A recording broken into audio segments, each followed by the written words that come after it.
क्या देवदासी प्रथा समाप्त हो चुकी है? ये कैसी प्रथा है? इसे शुरू किसने किया? किस वर्ग की लड़कियों को इसका शिकार बनाया गया? इस प्रथा के तहत कुंवारी लड़कियों को धर्म के नाम पर ईश्वर के साथ ब्याह कराकर मंदिरों को दान कर दिया जाता था। देवदासी प्रथा का सच ऐसा माना जाता रहा है कि ये प्रथा व्यभिचार का कारण बन गई और मंदिर के पुजारी इन देवदासियों का शोषण करते थे, और सिर्फ वही नहीं, अन्य इनका वर्गीकरण होता था और प्राचीन हिंदू वैदिक शास्त्रों के अनुसार इन्हें 7 वर्ग में। देवदासी प्रथा क्या है? क्या इसका प्रचलन अभी भी है?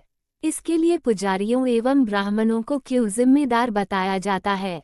देवदासी बनने में धर्म का सहारा लिया जाता है और धर्म तो ब्राह्मणों और पुजारियों के कहने पर चलता है, तो देवदासी बनने में और उसका भोग करने में ब्राह्मण और पुजारी ही लगे रहते हैं, तो दोषी भी तो वही हुए।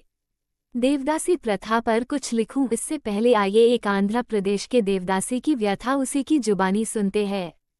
आंध्र प्रदेश की लक्ष्मम्मा अधेड़ उम्र की हैं और उनके माँ बाप ने उन्हें मंदिर को देवदासी बनाने के लिए दान कर दिया। इसकी वजह लक्ष्मम्मा कुछ यूँ बयां करती हैं, मेरे माता पिता की तीनों संतानें लड़कियां थीं। 2 लड़कियों की तो उन्होंने शादी कर दी, लेकिन मुझे देवदासी बना दिया ताकि मैं उनके बुढ़ापे का सहारा। क्या देवदासी प्रथा धर्म का पाखंड है? धर्म का पाखंड अथवा पाखंडियों के लिए धर्म। देवदासी प्रथा। क्राइंग निर्वस्त्र करके 100 किलो का पुजारी 11 साल की बच्ची के ऊपर चढ़ गया था। मैं सांस नहीं ले पा रही थी।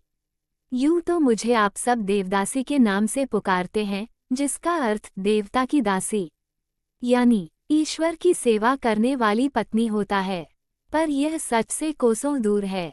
कुछ ऐसे जैसे दिन में तपते सूरज के नीचे बिना किसी आश्रय के बैठकर आंखों को भींच जोर से बंद करना, कर ये मानना कि मैं चांदनी की शीतलता महसूस कर रही हूँ।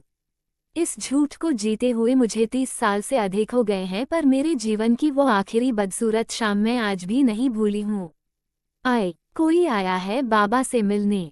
अरे देवा, माँ आने वाले के चरणों में लेट गई थी। आपने क्यों कष्ट किया? संदेशा भिजवा देते, हम तुरंत हाजिर हो जाते। तब तक बाबा भी आ गए थे। बाबा भी वही कह और कर रहे थे जो माँ ने किया था। आने वाले ने एक नज़र मुझे देखा और बोले, बहुत भाग्यशाली हो। बड़े महंत ने तुम्हारी दूसरी बेटी को भी ईश्वर की पत्नी बनाने का सौभाग्य तुम्हें दिया है। ये सुनकर मैं भी प्रसन्न हो गई। इसका मतलब दीदी से मिलूंगी। माँ और बाबा ने सारी तैयारी रात को ही कर ली जाने की। अगली दोपहर हम मंदिर के बड़े से प्रांगण में थे। भव्य मंदिर और ऊपरी हिस्सा सोने से मढ़ा था। माँ बाबा मुझे झूठ बोलकर छोड़ चुपके से चले गए थे। गर्भगृह से एक विशालकाय शरीर और तोंद वाला निकला तो सभी लोग सिर झुकाकर घुटने के बल थे। मुझे भी वैसा करने को कहा गया। रात एक बूढ़ी के साथ रही मैं। अगली सुबह मुझे नहलाकर दुल्हन जैसे कपड़े मिले पहनने को, जिसे उसी बूढ़ी अम्मा ने पहनाया जो रात मेरे पास थी। अब मुझे अच्छा लग रहा था। सब मुझे ही देख रहे थे। मेरी खूबसूरती की बलाएं ले रहे थे। मेरा विवाह कर दिया गया भगवान की मूर्ति के साथ, जिसे दुनिया पूजती है। अब मैं उसकी पत्नी। सोचकर प्रसन्नता की लहर दौड़ जाती थी पूरे शरीर में। मुझे रात 10 बजे एक साफ सुथरे कमरे में, जहां पलंग पर सुगंधित फूल अपनी खुशबू बिखेर रहे थे, बंद कर दिया गया। आज ईश्वर खुद तेरा वरण करेंगे, ध्यान रखना। ईश्वर नाराज न होने पाए। वही बूढ़ी अम्मा ने मेरे कमरे में झांकते हुए कहा, पर अंदर नहीं आई। 1-1.5 घंटे बाद दरवाजा बंद होने की आहट से मेरी नींद खुली। मैं तुरंत उठकर बैठ गई। सामने वही बड़े शरीर वाला था, लाल आंखें और सिर्फ एक धोती पहने, और भी डरा रहा था मुझे। ये क्यों आया है? मन ने सवाल किया। मुझे तो भगवान के साथ सोने के लिए कहा गया था। सवाल बहुत थे पर जवाब एक भी नहीं था। वो सीधा मेरे पास आकर बैठ गया और मैं खुद में सिकुड़ गई। मेरे चेहरे को उठाकर बोला, मैं प्रधान महंत हूँ इस मंदिर का। ऊपर आसमान का भगवान ये है। कोने में रखी विष्णु की मूर्ति की तरफ इशारा करता हुआ बोला, और इस दुनिया का मैं। ये कहकर मुझे पलंग से खड़ी कर दिया और मेरी साड़ी खोल दी। मेरी नन्ही मुट्ठियों में इतनी पकड़ नहीं थी कि मैं उसे मेरे कपड़े उतारने नहीं, नोचने से रोक पाती। एक ही मिनट में मैं पूरी तरह नग्न थी और खुद को महंत कहने वाला भी। उसने खींचकर मुझे पलंग पर पटक दिया। मेरे हाथों को उसके हाथ ने दबा रखा था। उसके भारी शरीर के नीचे मैं दब गई थी। मेरे मुंह के बहुत पास आकर बोला, आज मैं तेरा और ईश्वर का मिलन कराऊंगा। ईश्वर के साथ आज तेरी सुहागरात है और ये मिलन मेरे जरिए होगा, इसलिए चुपचाप मिलन होने देना, व्यवधान मत डालना। मैंने बिना समझे सिर हिला दिया। महंत मुस्कुराया और फिर मेरी भयंकर चीख निकली। मैं दर्द से झटपटा रही थी।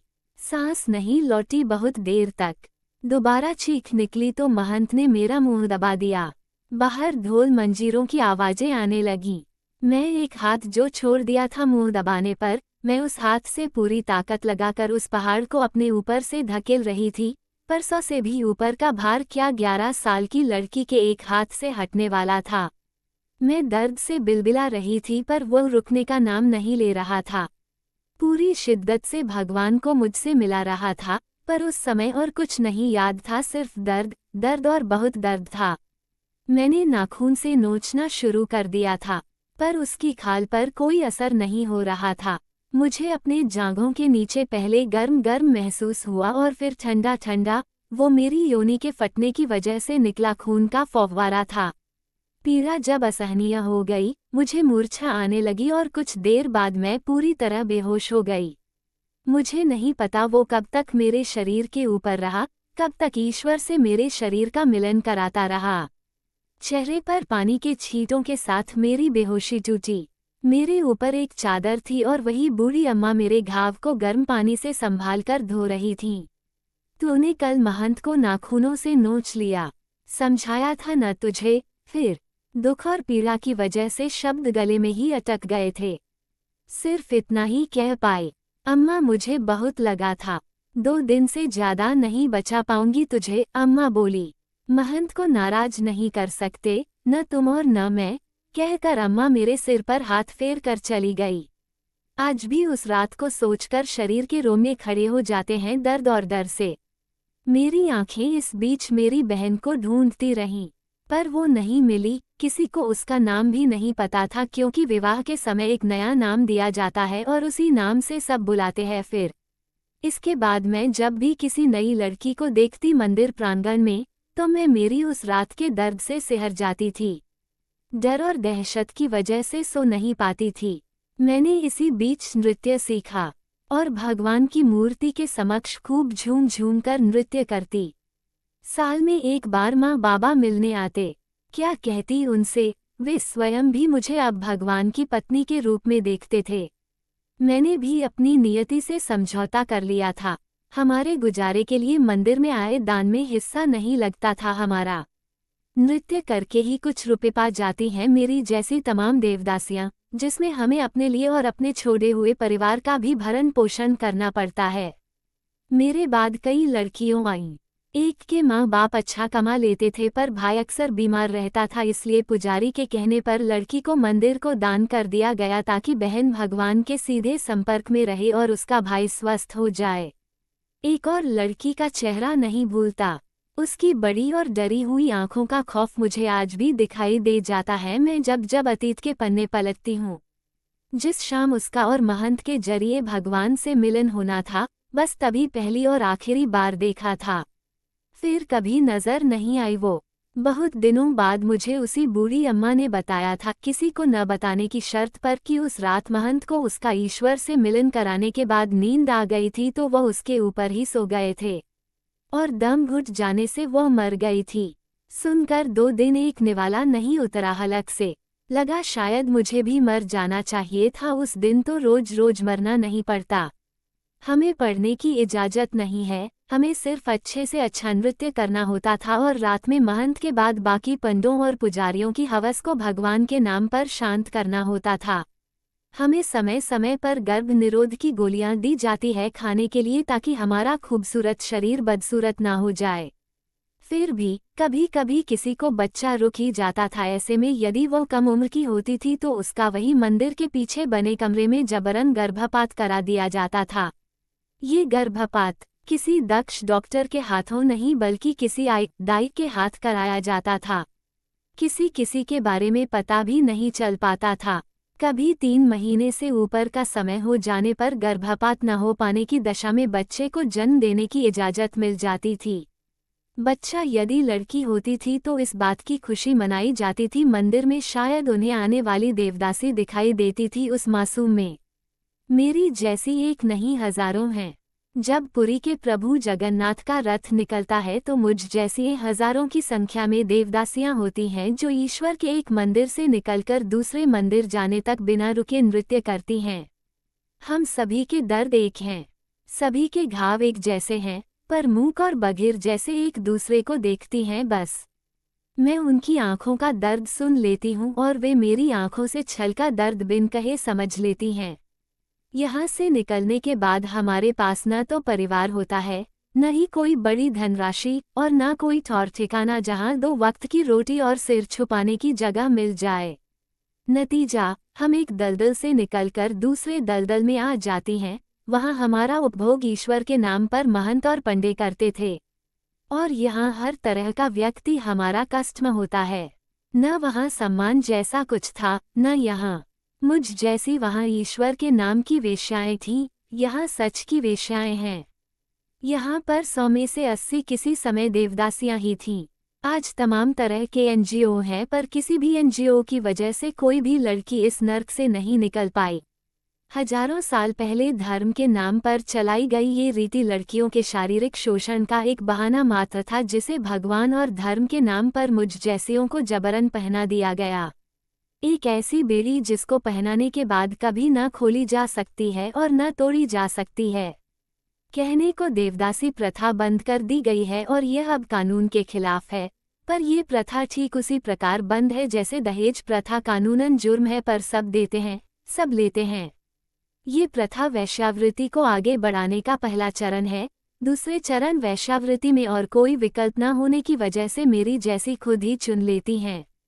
यह जवानी को स्वाहा करने के बाद बुढ़ापा बेहद कष्ट में गुजरता है। देवदासियों का 2 वक्त का भोजन तक नसीब नहीं होता। जिस मंदिर में देव की ब्याहता कहलाती थी, उसी मंदिर की सीढ़ियों में भीख मांगने को मजबूर हैं। पेट की आग सिर्फ रोटी की भाषा समझती है, पर बुजुर्ग देवदासियां एड़ियां रगड़कर मरने को लाचार हैं। कई बार भूख और बीमारी के चलते उन्हीं सीढ़ियों पर दम तोड़ देती हैं।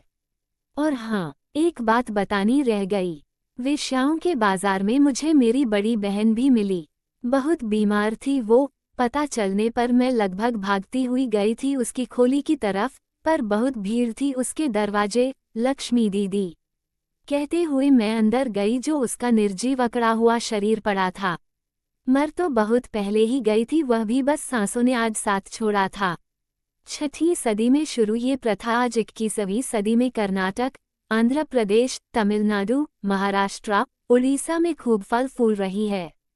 अशम्मा जैसी 500 साहसी महिलाओं ने हैदराबाद के कोर्ट में इस बात के लिए रिट करी है कि ऐसे संबंधों से पैदा हुए बच्चों की शिक्षा का इंतजाम किया जाए और रहने के लिए हॉस्टल उपलब्ध कराया जाए। अकेले महबूबनगर में ऐसे बच्चों की संख्या 5000 से 10,000 के बीच है। बच्चों का डीएनए टेस्ट कराकर पिता को खोजा जाए और उसकी संपत्ति में इन बच्चों को हिस्सा दिया जाए। पर जब तक कोर्ट का फैसला आएगा तब तक न जाने कितनी अशम्मा और न जाने कितनी मेरी जैसी इस दलदल में फंसी रहेंगी और घुट घुट कर जीने के लिए मजबूर होती रहेंगी।